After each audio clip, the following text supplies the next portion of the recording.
Hi friends, అందరు ఎట్లున్నారు? బాగున్నారు గదా! నేను గూడా బాగున్నా. మీ సపోర్ట్ ఉంటే ఇంకా మంచిగుంటా.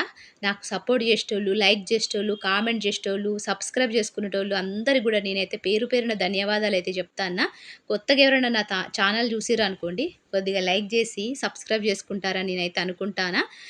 ఇగ లవ్ జేసేటోళ్ళ గురించయితే జెప్తాను గదా! లవ్ జేసేటోళ్ళు నవ్వుల పాలు గావద్దు. నిలబడి జూపియాలే భూమి మీద మేము గూడా ఒక లవ్‌కే పరిమితం గాదు మా జీవితం. మేము గూడా యాంబిషన్స్, లక్ష్యం మాకైతున్నయి. ఇగ లవ్వు, పెళ్లి అనేది మన చేతుల్లో లేదు. ఇగ దేవుడు రాసినట్టు జరుగుతది. మనం పుట్టినప్పుడే మనకు రాసి పెడతాడు. కానీ కొంతమందికి అర్థం గాదు. ఏం జెప్తాం? అర్థం గానోళ్ళ గురించి మనమైతే పట్టించుకోవద్దు. అర్థమయ్యేటోళ్ళకి చెప్పినా గూడా అర్థం చేసుకుంటారు.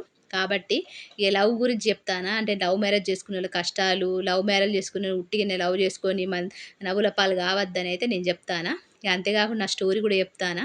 నేనైతే నిన్నటి విడియాల ఎగ్జామ్ రాసిన. గ్రూప్ ఫోర్త్ ఎగ్జామ్ అయితే రాసిన. గవర్నమెంట్ ఎగ్జామ్స్ రాసిన. మా బాబుని తీసుకొని పోయి, మా అత్తమామలందరూ తీసుకొని పోయి ఎగ్జామ్ రాత్తే నాకు రిజల్ట్ అయితే మంచిగానే వచ్చినాయి మార్క్స్. కానీ మార్క్స్ వచ్చినాయి గానీ, మరి జాబ్ రావాలంటే మనకు సర్టిఫికెట్లు అవన్నీ ఉండాలి గదా! నేనైతే చూసుకున్నా. అంటే కీ వచ్చింది మనకు. కీ అత్తే అందులో నాకు మంచి మార్క్సే వచ్చినాయి. ఇగ అప్పుడు అనుకున్నా నాకైతే జాబ్ కన్ఫర్మ్ అయితే అయిందని అనుకున్నా. ఇక సర్టిఫికేట్ లేవు గదా! ఇంట్లోంచి వచ్చేటప్పుడు సర్టిఫికేట్లు ఏం తీసుకొని రాలే గదా నేను.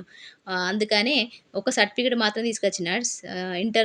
ఇంటర్‌ది మెమో తీసుకొనొచ్చిన. గది పనిచేయదు గదా! మరి గవర్నమెంట్‌కు. క్యాస్ట్ సర్టిఫికేటు, ఇంకా బోనోఫైడ్, అవన్నీ గావాలి గదా!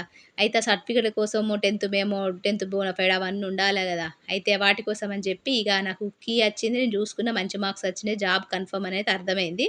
ఇగ ఆ సర్టిఫికేట్‌లు తీసుకురావడం కోసం మళ్ళా లెటర్ గూడా వత్తది గదా! మనకు జాబు ఈ పలానా రోజున ఉందని జెప్పి. ఇగ గది కోసం అని జెప్పి మా ఇంటికైతే పోతాన్నా. పోదామని డిసైడ్ అయినా. మా ఆయనతోని చెప్పిన. ఇగ మా బాబు 8 మంత్స్. గప్పుడైతే ఇగ మా అమ్మోళ్ళ ఇంటికైతే వెళ్ళిన. ఫస్ట్ టైమ్ ఇగ ఇంట్లోంచి వెళ్ళిపోయిన తర్వాత అంటే సంవత్సరంన్నర, 2 సంవత్సరాల తర్వాత నేనైతే మా అమ్మోళ్ళ ఇంటికి పోయిన. పోయిన తర్వాత మా నాన్న, మా అమ్మ అయితే ఉన్నారు. ఇగ మా నాన్న నన్ను జూషిండు. ఇగ కోపమైతే పడ్డాడు. బాగా రచ్చ రచ్చ గొడవయింది. బానే గొడవయింది. ఇగ మమ్మల్ని జూషిండు. ఎందుకొచ్చిండ్రని అడగలే, ఏం అడగలే. ఫస్ట్ అయితే తిట్టిండు. ఫస్ట్ ఇద్దరిని గూడా బాగా తిట్టిండు. ఇగ పోయినోళ్ళు మళ్ళెందుకొచ్చిర్రు ఇగ పెద్ద రచ్చ చేసిండు. ఇగ మా అమ్మ ఎందుకొచ్చిర్రని అడిగితే, ఇగ గిట్ల ఎగ్జామ్ రాసిన మార్క్స్ వచ్చినియి నాకు. లెటర్ వత్తది. లెటర్ వత్తే నాకియ్యండే. నాకు సర్టిఫికేట్ గూడా కావాలి. వీటి కోసం వచ్చిన అని చెప్పి అన్నా. ఇగ మా నాన్న ఇగ తిట్టుడు మొదలుపెట్టిండు. "ఎవ్వరివి నువ్వు? ఎక్కడి నుంచి వచ్చినవు? ఎందుకొచ్చినవు? నీ సర్టిఫికేట్‌లేంది? నీకు పేపర్‌ల లెటర్ వత్తే మేమిచ్చుడేంది?" అని చెప్పి ఇగ నానా మాటలు తిట్టిండు. ఎంత తిట్టినా గూడా నేనైతే ఇగ తప్పు చేసినా కాబట్టి ఇగ తలదించుకునే ఉన్నా. ఏమనలే. ఏమనకుండా నాకైతే సర్టిఫికేట్‌లు కావాలి. నాకిట్లా జాబ్ వత్తాంది. నాకు మార్క్స్ వచ్చినాయి. నాకు సర్టిఫికేట్‌లు అవసరం ఉంది. ఇగ వచ్చిందే అని నేను చేసిన దానికి నన్నైతే క్షమించమనని అడిగిన. అడిగితే "ఎవతివి నువ్వు నా ఇంటికొచ్చి నన్ను క్షమించమని అంటానవు? నా బిడ్డ ఎప్పుడు చచ్చిపోయింది" అని చెప్పి నానా మాటలైతే అన్నాడు. ఇగ అన్న తర్వాత కూడా నేనేం పట్టించుకోలే. ఎందుకంటే ఇగ నేను చేసిన తప్పుకు మనం తల దించుకోవాల్సిందే గదా! ఇగ గట్లయితున్నా. ఇగ ఉన్న తర్వాత ఏమైందంటే ఇగ ఇగ సరే ఇప్పుడేం జేయన్నే కొడుకు పుట్టిండు. ఇగ నేను గూడా మంచిగనే బతుకుతానా గదా! ఇప్పుడేం జేత్తాం ఎంతమంది దగ్గర తీసుకుంటలేరు. అని జెప్పి ఇగ నేనైతే అన్నా. అంటే ఇగ మా నాన్న ఇనలేదు. మరి ఏం జేయాలో జెప్పు? ఏది జేత్తే నీకు కోపం తగ్గుతదని జెప్పి నేనడిగితే, మా నాన్న ఏమన్నాడంటే, ఇగ మా నాన్న అనే మాటలకైతే నాకైతే ఇగ జీవితంలో మా నాన్నని నాన్న అని పిలవబుద్ధి గాలేదు. ఇగ ఏమన్నాడంటే, "అందరిని వదిలేసుకొని రా కొడుకును, అందరిని వదిలేసుకొని రా నీకు మళ్ళా పెళ్లి జేత్తా" అని జెప్పి అన్నాడు. ఇగ నాకైతే ఇగ ఉండబుద్ధి గాలేదు. ఇగ మా నాన్న గట్లా అన్నాడని జెప్పి ఇగ నాకు మనసులో అస్సలు మంచిగా అనిపియలేదు. ఇగ అక్కడి నుంచి ఇగ ఏమనకుండా సప్పుడేక ఎళ్ళిపోయినా. ఇగ గా మాట మా ఆయనైతే ఇన్నడు. ఇని ఇగ వెళ్దాం పదా ఇగ సర్టిఫికేట్‌లద్దు ఏమద్దు. గిలాంటి తండ్రికి నువ్వు పుట్టింది గిట్లా మాట్లాడతాండు మీ నాన్న ఇంకేం మాట్లాడతావు అని జెప్పి ఇగ సప్పుడేక తీసుకొనైతే పోయిండు. మా నాన్నని ఏమనలే మా ఆయన. మా నాన్న గూడా మా ఆయనని ఏం తిట్టలే. ఇగ అక్కడి నుంచయితే ఎళ్ళిపోయినా. ఇగ చదువు మీద ఇంట్రెస్టే పోయింది. నాకు చదువుకోవాలనిపియలేదు. ఇగ గా రోజు నుంచి ఇగ మనసులో అయితే బాధ బాగుండే. ఇగ మా నాన్న గింత పెద్ద మాట అన్నాడు. అసలు పరువు ముఖ్యమా? ఏంది అసలు ఏం మాట్లాడినాడు అని జెప్పి కూసేపయితే నేనైతే ఇగ కొన్ని రోజులు కోలుకోలే. ఇగ గట్లనే మా ఇంట్లో గూడా సిట్యుయేషన్ మంచిగుండకపోతుండే. ఎందుకంటే బాబు, నేను, మా ఆయన ఇగ ఇంట్లో ఖర్చులు పెరిగినాయి. మా ఆయనకు సాలరీ 3,500 ఉండే.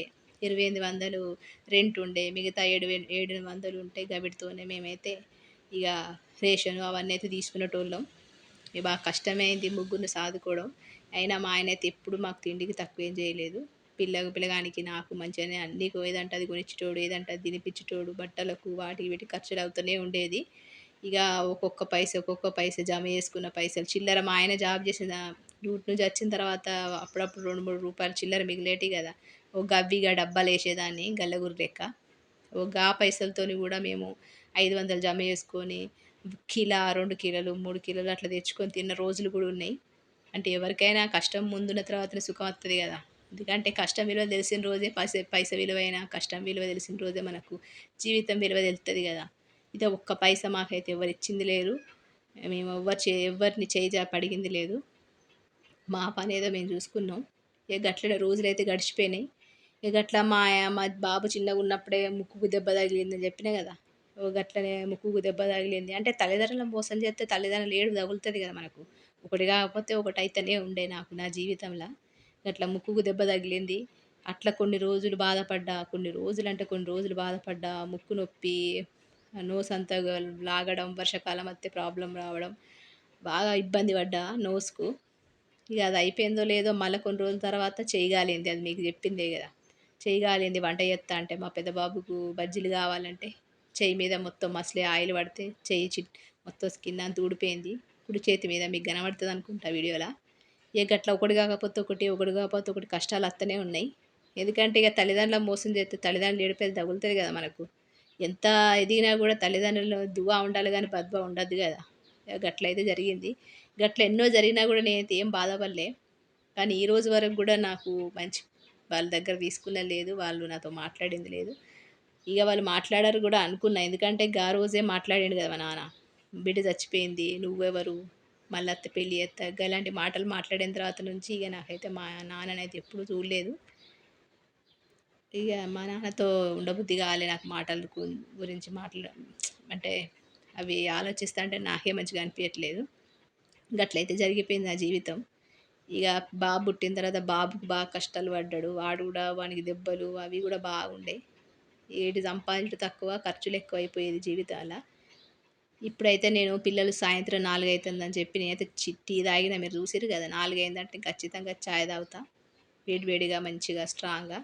తాగిన తర్వాత ఇక పిల్లల కోసమైతే నేను ఇక్కడ పకోడీలు చేత్తానా. ఉల్లిపాయ పకోడీలు.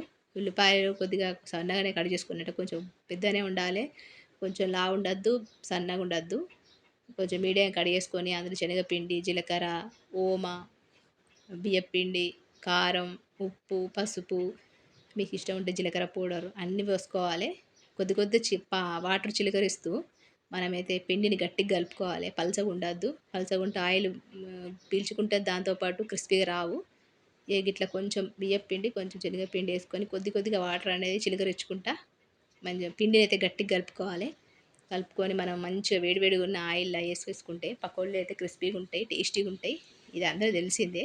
కానీ చెప్తాను కొంతమందికి పకోడీలు ఆయిల్ సోడా గూడా ఎయద్దు. కొంతమంది సోడా ఎత్తారు. సోడా ఏసిండ్రంటే అది బాగా ఆయిల్ పీల్చుకుంటది. క్రిస్పీగా రావు. ఇక్కడ మీరు ఇట్లా చేయండి. ఒక్క చుక్క నీళ్ళు పోయకుండా కొంచెం కొంచెం నీళ్ళు చిలకరించుకుంటా మీరు గిట్లా గట్టిగుండాలి పిండైతే. గప్పుడు పకోడీలు క్రిస్పీగుంటాయి. చల్లారిన తర్వాత కూడా క్రిస్పీగానే ఉంటాయి. ఒక 4, 5 గంటల వరకు. గిట్లయితే ట్రై చేయండి. ఇక కొత్తోళ్ళు ఎవరైనా చూత్తేనే కొంచెం నా పాత వీడియోస్ చూస్తే మీకు మంచిగా అర్థమైతది. ఇగ ఇయాలైతే గిట్ల పకోడీలతోనే ఇయాల సాడ్ మూమెంట్‌తోనైతే అయిపోయింది నా వీడియో.